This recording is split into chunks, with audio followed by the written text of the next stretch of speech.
वेगळे रंग आयुष्याचे भाग 11. चला मग लग्नाच्या तयारीला लागूया, असे बोलून देशमुख फॅमिली महाजनांकडून निघाले. हळूहळू लग्नाची तयारी सुरू झाली होती. तसं तर होणार 2 लग्न होती, पण जगासाठी एकच होतं. मग पत्रिका पण शुभ्रा आणि आदित्यच्या लग्नाचीच छापली गेली. कपड्यांची दागिन्यांची खरेदी झाली. शुभ्रा आणि आदित्य सर्व मनापासून एन्जॉय करत होते. त्यांचं स्वप्न पूर्ण होत होतं. पण अमेया आणि शर्व, अमेयाला तर काही इंटरेस्टच नव्हता तिच्या लग्नात, आणि शर्वला तर माहितीही नव्हतं त्याचं लग्न ठरलं आहे ते. होता होता 8 दिवस राहिले होते लग्नाला. शर्व अजूनपर्यंत घरी आला नव्हता. देशमुख फॅमिली काळजीत होते. त्याचप्रमाणे महाजन फॅमिलीला पण काळजी वाटत होती. त्यांच्या लाडक्या मुलीचं लग्न अशा मुलाशी ठरवलं होतं की ज्याचा काही पत्ताच नव्हता. तो कधी येणार एवढंच काय, सध्या तो कसा दिसतो हे पण त्यांना माहिती नव्हतं. सर्वच टेन्शनमध्ये होते. अमेया सोडून ती मस्त तिचं लाईफ एन्जॉय करत होती. कधी नव्हे ते समीर पण टेन्शन घेत होता अमूचं कसं होणार म्हणून. पण अमेया स्वतःमध्येच दंग होती. तिचं स्टेट गव्हर्नमेंटसाठी हॅकिंगचं काम कसं करायचं याचं ट्रेनिंग पण सुरू झालेलं. कॉलेज आणि सोबत तिचं ट्रेनिंग मस्त बिझी होती ती, आणि खुश पण. दुसऱ्या दिवशी सकाळी, अमू तू तुझी लग्नाची तयारी कधी करणार आहेस? आजकाल दिवस दिवस बाहेर असतेस, सकाळी पण वेळ नसतो तुला. काय चाललंय तुझं? असं करशील तर मग तुझी तयारी कशी होणार? शुभ्रा अमूला बोलत होती. ए दी, मला बिलकुल वेळ नाहीये हं. तू कर हवी ते तयारी, मला नको सांगूस, अमू म्हणाली. बावळट, तुझं पण लग्न आहे विसरू नको. आणि पार्लरमध्ये तुझ्याऐवजी मी जाऊन येऊ का? शुभ्रा चिडून म्हणाली. मला नाही ह जमणार पूर्ण दिवस त्या पार्लरमध्ये घालवायला. आणि असंही माझ्या लग्नात कोण असणार आहे का बाहेरचं? मग कशाला विनाकारण मेकअप करत बसू, अमू म्हणाली. मूर्ख आहेस का ग तू? मेकअप काय फक्त दुसऱ्यांना दाखवण्यासाठी करतात का? स्वतःला चांगलं वाटायला नको का? आणि तुझ्या लग्नात कोणी नसलं तरी माझ्या लग्नात तर सर्व राहतील ना. मग त्यासाठी तर तुला चांगलं दिसावं लागेल. आणि काय ग, तुझा नवरा असणार ना तुला पाहणारा, मग त्यासाठी तर करशीलच ना, शुभ्रा हसत म्हणाली. अशा अफवा नको पसरवू, समजलं ना? मला काही फरक नाही पडत कोण पाहणार आणि कोण नाही ते. तू कर फुल मेकअप आदित्य जिजूंसाठी. आणि दी, हनुमूनला कुठे जाणार आहे ग? तू सांगितलं नाही मला, अमेया शुभ्राला चिडवत म्हणाली. तुला कशाला सांगू? तू जा बाहेर. तुला तर माझी काही पडलीच नाहीये, शुभ्रा गाल फुगवून म्हणाली. ये माझी लाडकी दी. सॉरी, पण मला खरंच जावं लागेल ग. तसंच महत्वाचं आहे म्हणून. नाहीतर तुझं लग्न आणि मी अशी शांत राहिली असती का? अमेया शुभ्राला मनवत म्हणाली.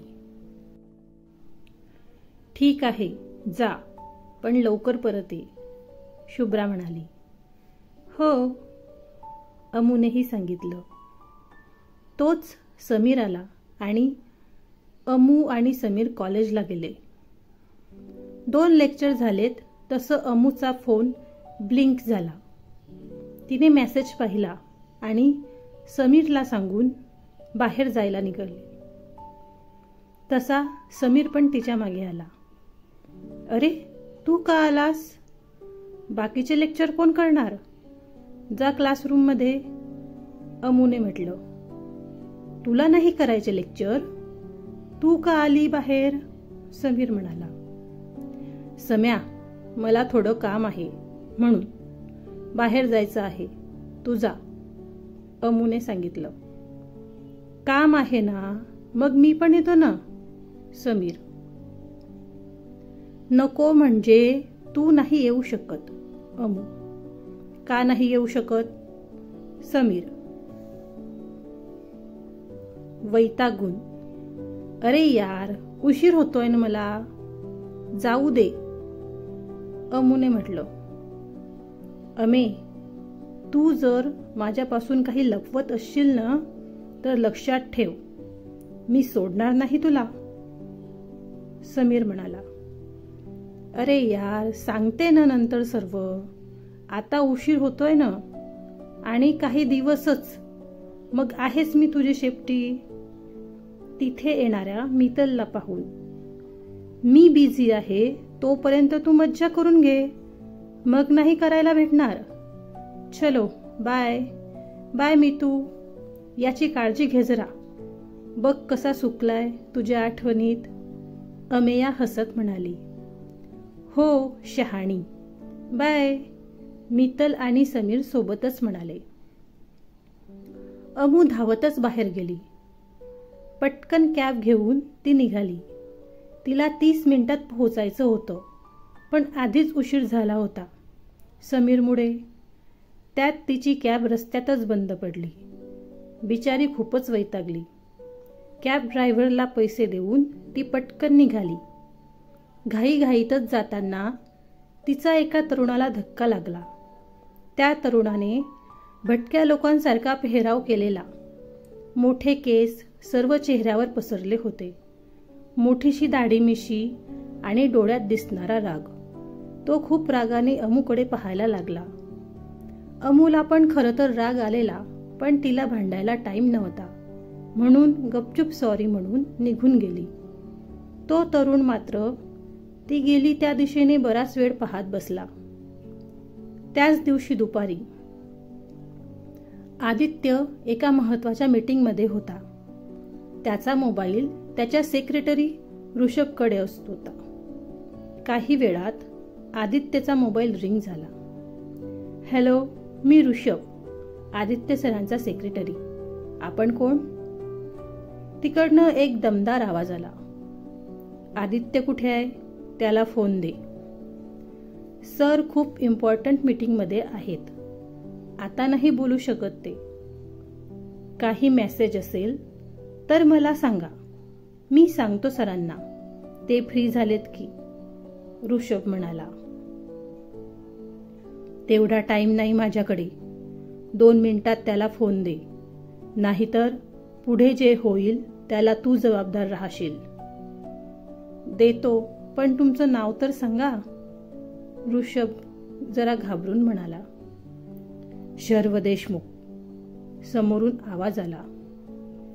ऋषभ पटकन आदित्यजवळ गेला आणि कानात सांगितलं. शर्वचा कॉल आहे म्हटल्यावर आदित्यने लगेच घेतला. हां, हॅलो भाई, कसा आहेस आणि कधी येतोय तू? आदित्य लगेच म्हणाला. तुला लोकेशन पाठवतोय, तिथे 15 मिनिटाच्या आत हवा आहे तू मला, आल्यावर बोलू. शर्व म्हणाला. हॅलो भाई, तू मुंबईमध्ये आहे? कधी आला?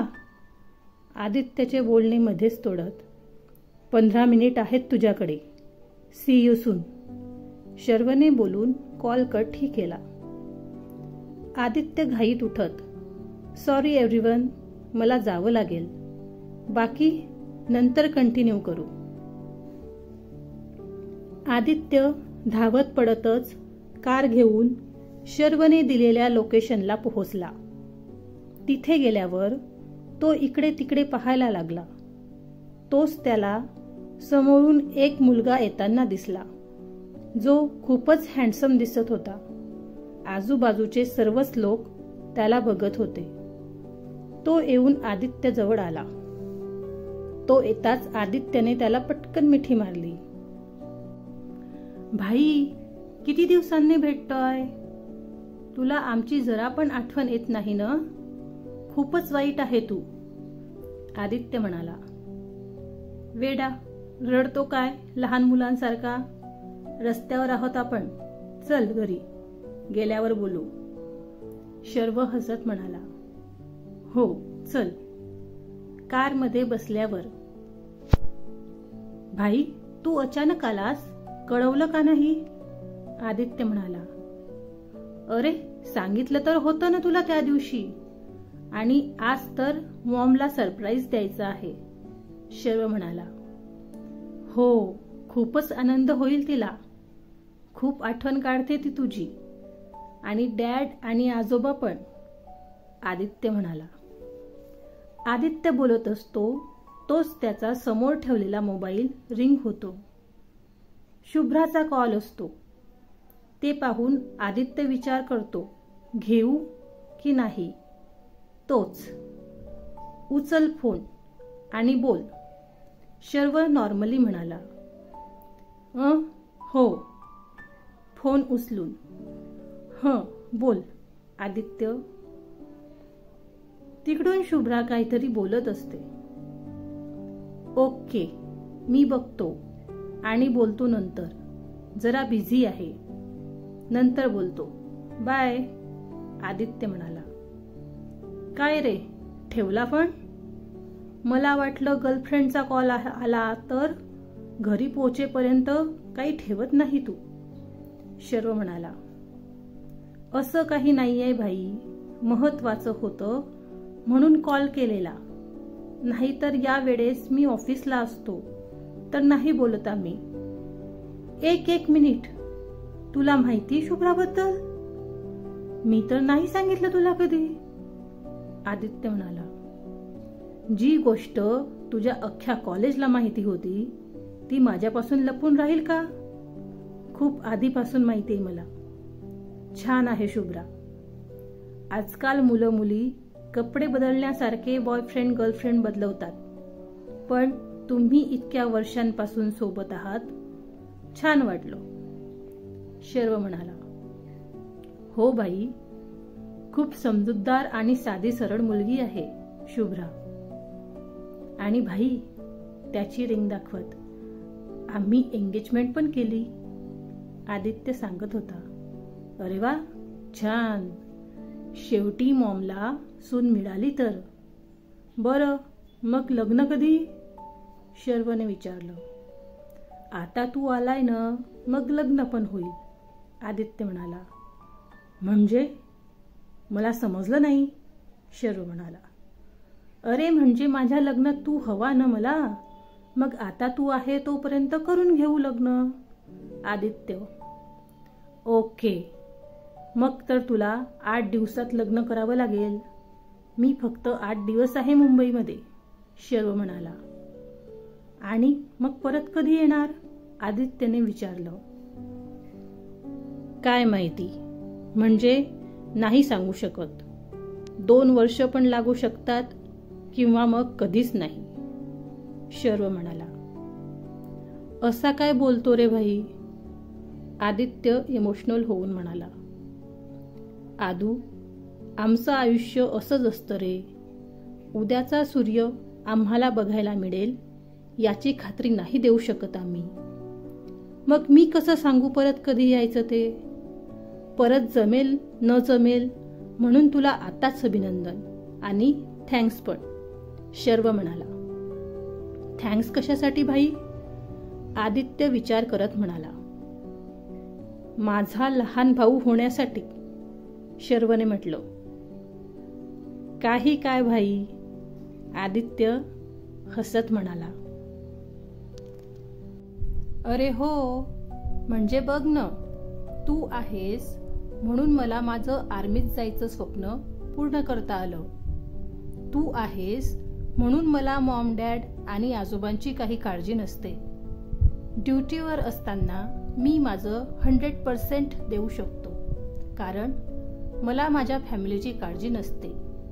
मला माहिती आहे, मी नसलो तरी तू आहेस आणि तू सर्वांची अगदी व्यवस्थित काळजी घेऊ शकतो, शर्व. भाई, तुझी जागा मी कधीच नाही घेऊ शकणार आणि तू कायम सोबत असणार आहे आमच्या. त्यामुळे हे असं बोलणं बंद कर, आदित्य चिडून म्हणाला. बर, सोडते.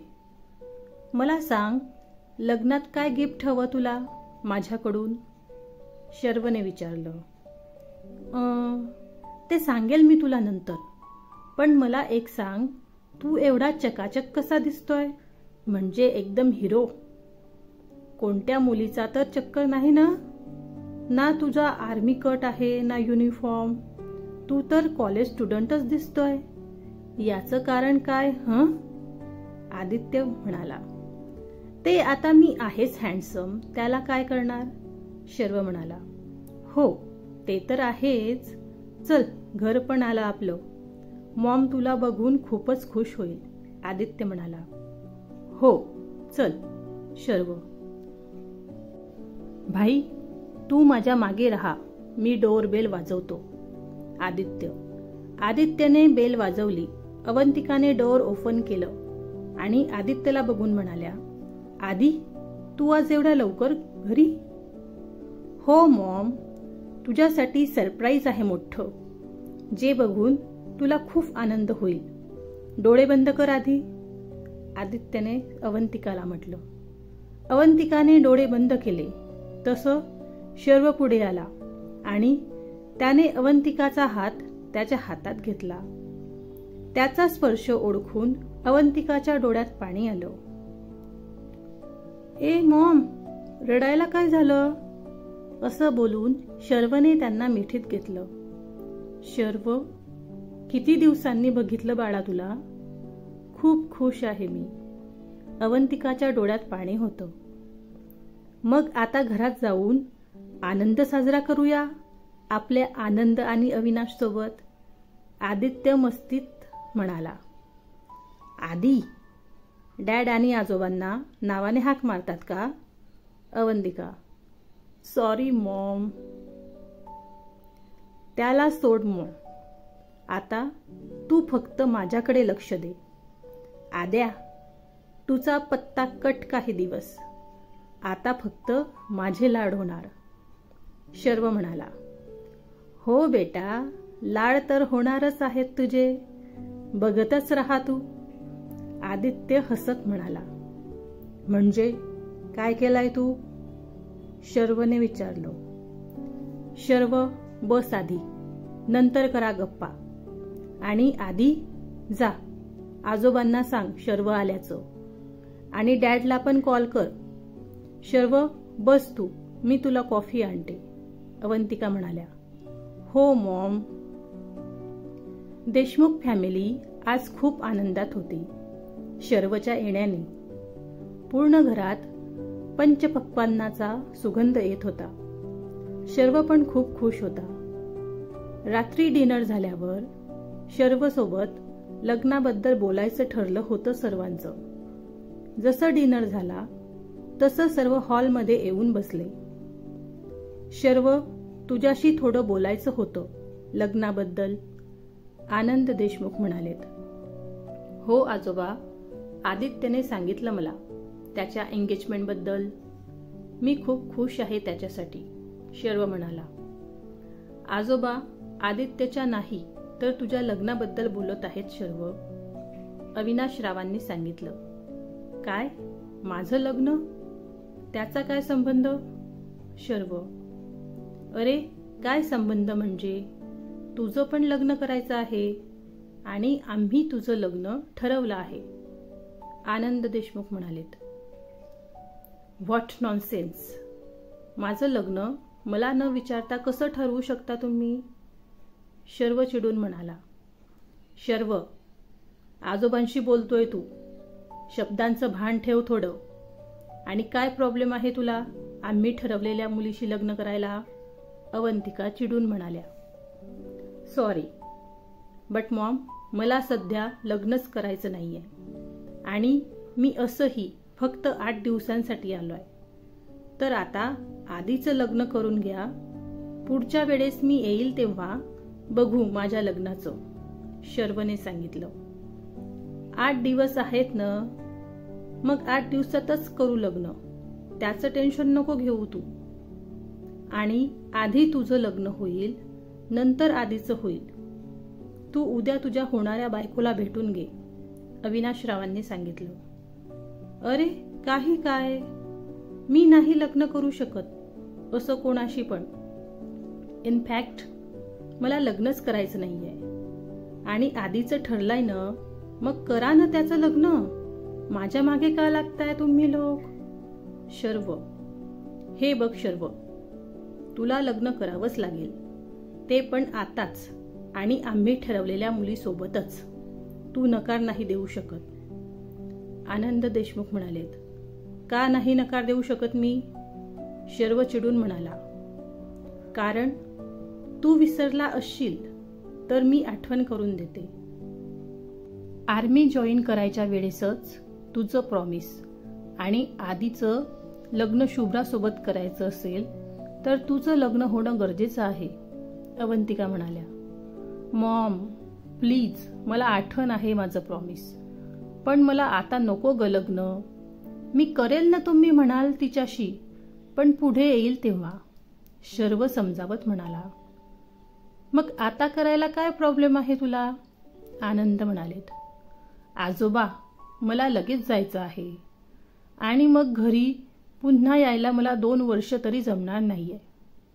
असं असताना कोणती मुलगी तयार होईल लग्नाला, आणि मी तरी कसं लग्न करू? शर्व म्हणाला, त्या मुलीला काही प्रॉब्लेम नाहीये, तू इथे नसलास तरी, आणि लग्न झाल्यावर ती लगेच परत तिच्या आईकडे जाणार आहे. अवंतिकाने सांगितलं. असं कसं काय मॉम? वेडी आहे का ती, जिला नवरा सोबत नसला तरी काही प्रॉब्लेम नाहीये? आणि ती परत का जाणार आहे? आणि जाणार आहे तर मग लग्नाला हो का म्हणतेय? शर्व विचारत होता. भाई मी सांगतो, तुझं लग्न जिच्यासोबत ठरलं आहे तिचं नाव आहे अमेया, शुभ्राची लहान बहीण. कॉलेजला आहे, 1st इयरला. तिची इच्छा आहे की तिचं पूर्ण शिक्षण आणि करिअर होईपर्यंत तुमच्या लग्नाबद्दल कोणाला कळू द्यायचं नाही, आणि म्हणून मग ती तिच्या माहेरीच राहणार आहे, तू इथं असलास तरी आणि नसलास तरी. आदित्यने सांगितलं. 1st इयरला म्हणजे 18-19 एज असणाऱ्या मुलीसोबत तुम्ही माझं लग्न लावून द्यायला निघाले? इतक्या लहान मुलीसोबत मी लग्न करणं शक्यच नाही. मॉम मी लग्नाला तयार आहे, पण या मुलीसोबत नको. दुसरी शोध तू, जी माझ्या बरोबरीची असेल. शर्व म्हणाला, तुला हिच्याशीच लग्न करावं लागेल, आणि हे फायनल आहे. अहो तुम्ही महाजनांकडे सांगा फोन करून, उद्या आदित्य आणि शर्व येतील त्यांच्याकडे ते. अवंतिकाने सांगितलं. अगं मॉम ऐक ना. शर्व सांगितलेलं कळतं ना तुला. चला जाऊया झोपायला. बाबा तुम्ही पण झोपा, खूप रात्र झाली आहे. अवंतिका. सर्व निघून जातात. खाली फक्त आदित्य आणि शर्व असतात. आदी काय चाललंय यार हे सर्व? मला नाही करायचं आहे लग्न, आणि ते पण इतक्या लहान मुलीसोबत तर नाहीच. शर्व म्हणाला, मला पण नको आहे तुझं पिल्लू सोबत लग्न झालेलं. आदित्य म्हणाला, हं आता ही कोण पिल्लू? शर्व म्हणाला, तीच जिच्यासोबत तुझं लग्न ठरवलंय. लाडाने पिल्लू म्हणतो आम्ही तिला. शुभ्राहून 6 इयर लहान आहे, म्हणून तिला शुभ्रा खूप पॅम्पर करते लहान असल्यापासूनच, आणि मला पण जिजू जिजू करून भंडावून सोडते. आमच्याजवळ अगदी लहान मुलगी होऊन जाते, मग आम्ही लाडाने तिला पिल्लू म्हणतो. आदित्य बोलत होता. बाय द वे, तुझी ही पिल्लू कशी काय तयार झाली माझ्यासोबत लग्न करायला? आय मीन बघ ना, मी तिच्याहून 8-9 इयरने मोठा आहे, आर्मीत आहे, आणि त्यात ती मला अजून भेटली नाहीये, तरी होकार दिला. स्ट्रेंज. शर्व म्हणाला, 10 इयरने मोठा आहेस तू तिच्याहून, आणि ती तयार झाली त्याचं सर्व श्रेय मॉमला जातं. आदित्य म्हणाला, म्हणजे असं की मॉमने त्यांना सांगितलं की तुझं आणि अमूचं लग्न झालं तरच ती माझ्या आणि शुभ्राच्या लग्नाला परवानगी देईल. मग काय, अमू मॅडम झाल्या तयार त्यांच्या बहिणीच्या प्रेमाखातर, आदित्य म्हणाला. पण मॉमने असं का केलं? शर्व.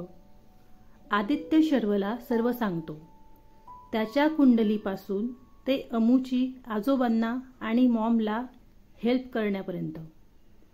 आणि असंही अमू आहेच इतकी गोड की ती कोणालाही आवडेल.